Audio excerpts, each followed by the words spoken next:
Final Fantasy XIV is a massive game with thousands of hours of content. What I'm going to do here is break down some of the major plot points for those of you who want to know more about Eorzea, but may not have time to experience it all firsthand. Today, we're picking up with the return to Ivalice raid storyline from Stormblood. When we last left off, the Warrior of Light had met Fran, the commander of a group of Dalmascan resistance members, and in exchange for guiding you to the Orban Monastery, Fran wants you to get your allies to aid the Dalmascan resistance. Before you head off to handle your task, you head back to the Prima Vista to inform your allies of what's happened. Genomus is well versed in the history of the Viera, and he gives you a rundown. They have been hidden in the forest for centuries with a strict code of avoiding contact with outsiders. However, some Viera break this rule and move to live among outsiders in cities. Fran is one of these.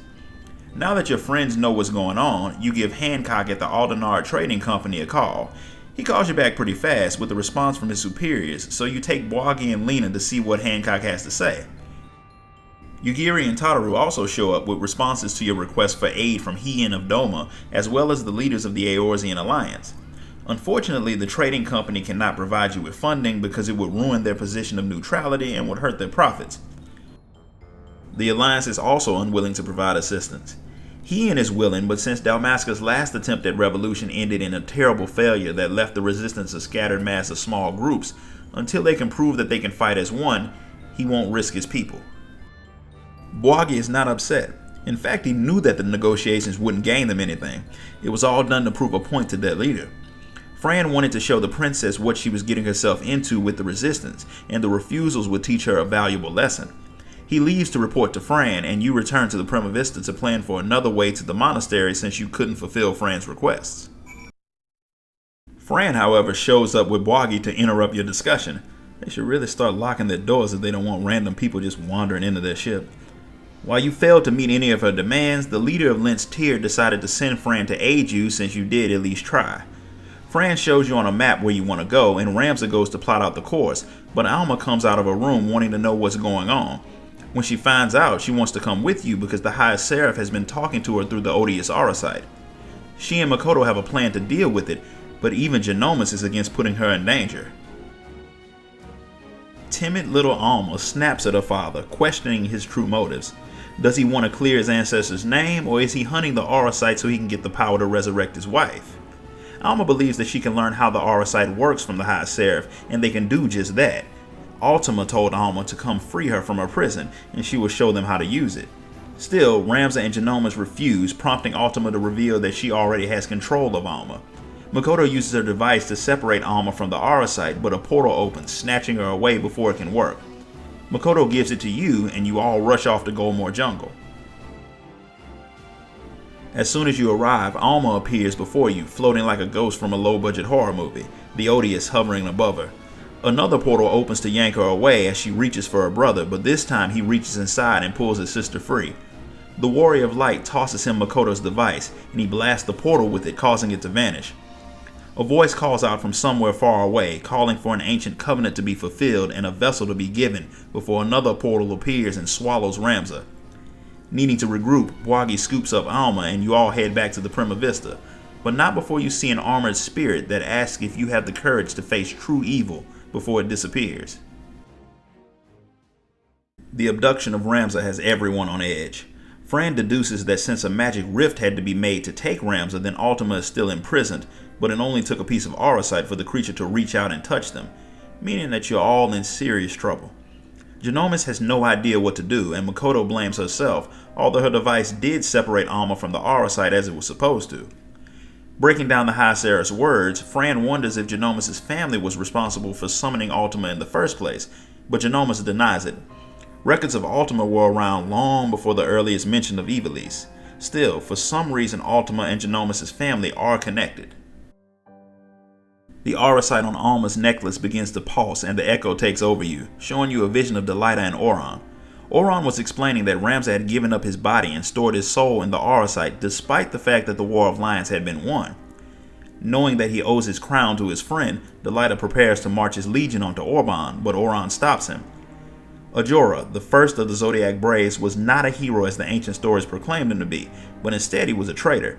He had turned on Hydaelyn for money and power and summoned a powerful creature from the abyss, and only a warrior of light has the power to stand against it. Yet Ramza failed to beat it, despite wielding the blessing of Hydaelyn, and if the warrior of light couldn't do it, then ordinary soldiers would serve no purpose. Alma Beov joins them, delivering Ramza's final message. He wanted all records of him removed from history. When it was certain that they couldn't win, he had decided to do the same thing that Hydaelyn had done centuries before when Ultima was first summoned and imprison it. Ramza sacrificed his own body to seal Ultima away, but he knew that if people knew what he'd done, they'd seek the Auracite's power and accidentally release the thing again. Delilah wants his friend to be honored for what he'd done, but he understands. Alma shows him the Auracite that holds Ramza's soul, and Delilah sees a vision of his friend telling him to be a good king. The images of the same man you saw in Goldmoor Jungle. Delilah has the Auracite made into 2 necklaces under the assumption that they will guide the heroes of a new era to Ramza to hopefully finish what he started, per Ramza's request. Delilah tries to get Oron to join his court, but he doesn't want the church to come down on him when they come after him.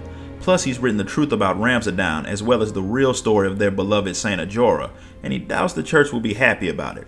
Delilah is willing to hide one of the copies of the book so later generations will have it, but when the church finds out that Oron wrote it, they won't simply arrest him.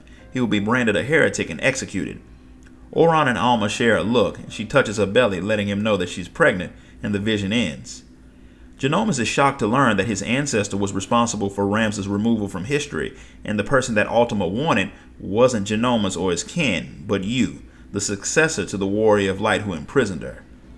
Alma awakens and confirms that Ultima was using them to lure you to her. She wants your body to be her next vessel, adding her substantial power to the blessing of Hydaelyn that flows through you, making her unstoppable. The knowledge prompts Fran to admit that her first reason for tagging along was to steal a piece of Auracite and use it to destroy the Garleans. Now she just wants to join you in your fight to save Ramza. She wants to ensure that the High Seraph isn't freed because it would mean terrible things for her people in Goldmoor. No one in their right mind would turn down having Fran fight alongside them, so you all head off to Orban to save Ramza. The Mughals instantly sense that the ether is corrupted in the area, and Fran warns you to be careful. Even her people don't venture into the ruins. Inside, you face named warriors who would be familiar as members of Ramza Beov's own crew to those who played Final Fantasy Tactics and experienced the War of Lions firsthand. The first is Mustadio Bonanza, a sniper and an engineer whose precise attacks can take you all down from afar. Next, you face Agrius Oaks, a holy knight whose techniques will test your resolve. Finally, you face Thunder God Cid, a powerful warrior wielding the mystical blade Excalibur, well as a bunch of other swords, and powers that only the strongest can overcome. Each of these warriors are manifestations of the Auracite here to see if you are worthy of completing Ramza's mission and putting an end to Ultima. And with their defeat, they send you further into the monastery until you come across Ultima herself. The creature is powerful, but Ramza's allies who you just fought show up to offer aid, allowing you to drag out a victory. With Ultima defeated, you find Ramza who wakes and is grateful for your aid. A vision of Ramza Beov appears to thank you for doing what he couldn't, as images of all of his allies who fell with him in the battle with Ultima appear behind him. They are finally able to rest in peace and head off to rejoin with Hydaelyn, but not before the spirit of Delilah appears to apologize for not giving his friend a better place in history. The friends shake hands and vanish, leaving you all to ponder what you just saw as you return to the Prima Vista. Genomas, reunited with both of his children, apologizes for being so lost in his research that he lost sight of them, and he begs for their forgiveness. With their quest done, he plans to tell the story of how the forgotten hero Ramza and the chronicler Oron Durai defeated the Angel of Blood Ultima and saved Ivalice before heading off on a quiet retreat to live out the rest of their days in peace. Just like his ancestor guided people with the Auracite pendants, Genomas will guide them with his plays. Meanwhile, in the city of Gaug, the 4th Legion has found the ruins, and amidst all the machinery and broken constructs, they find the still fully functioning Construct 7 that they intend to use to make even greater weapons of war to subdue their enemies. This concludes the story of the Return to Ivalice raid. If you enjoyed this video, hit the like button and make sure you subscribe so you don't miss out on the next story.